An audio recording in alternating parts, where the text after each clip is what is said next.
মিষ্টি তুই বস, আমি চুলটা বেঁধে নেই, তারপর একসঙ্গে বেরোবো স্কুলে, ঠিক আছে? দাঁড়া দাঁড়া। ঠিক আছে, তাড়াতাড়ি কর। আরে তাড়াতাড়ি নে, মিষ্টি এসে দাঁড়িয়ে আছে তো মেয়েটা তোর জন্য। আর শোন, এবারও যদি পরীক্ষা ভালো না হয়েছে তো তোর খবর আছে, আমি বলে দিলাম।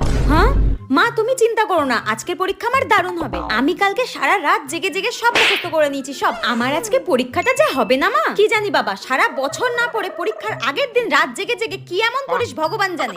দেখো মা, তুমি সবসময় বলো না আমি বোকা, আমি কিছু বুঝি না, হাদার মতো কাজ করি। আজকে দেখো, আজকে রেজাল্ট আমার খুব ভালো হবে। আজকের পরীক্ষায় আমি সব পারবো, সব সব মুখস্থ করেছি আমি। তাই নাকি?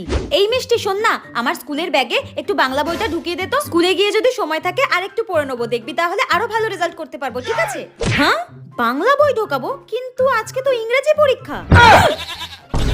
হ্যাঁ, আজকে ইংরেজি পরীক্ষা? আমি তো সারা রাত বাংলা পড়েছি। কি? আজকে ইংরেজি পরীক্ষা আর তুই সারা রাত জেগে জেগে বাংলা পড়েছিস? তোর কাছে আমি